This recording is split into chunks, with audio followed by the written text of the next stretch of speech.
ભ્રષ્ટાચારે ક્યાંક ને ક્યાંક માજા મૂકી હોય તેવા દ્રશ્યો સામે આવી રહ્યા છે। 2017ની પૂર હોનારત બાદ ધાનેરાથી થરાદને જોડતા માર્ગ પર નેશનલ હાઈવે દ્વારા લાખો રૂપિયાના ખર્ચે પુલ બનાવવામાં આવ્યો હતો। આ પુલ કદાચ કહી શકાય કે 3 થી 4 વાર ડેમેજ થઈ ચૂક્યો છે। ગઈકાલે વરસેલા માત્ર થોડા જ વરસાદે રોડની કામગીરીની પોલ ખોલી નાખી છે। બ્રિજ પર તમને બતાવવા જઈશ કે એક મોટું ગાબડું પડી જવા પામ્યું છે। આ ગાબડાની આજુબાજુ રહેલી કામગીરી જ બતાવી રહી છે કે અહીંયા આગળ કેટલો ભ્રષ્ટાચાર કરવામાં આવ્યો છે।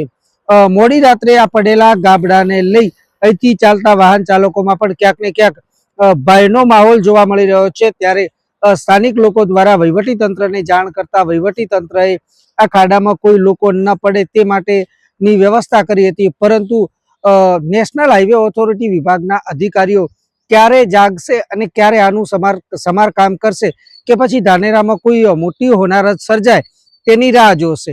અનેક વાર આ ગાબડા પડવા પામ્યા છે અને ગાબડાને લઈ વાહન ચાલકોને ભારે મુશ્કેલીનો સામનો કરવો પડે છે।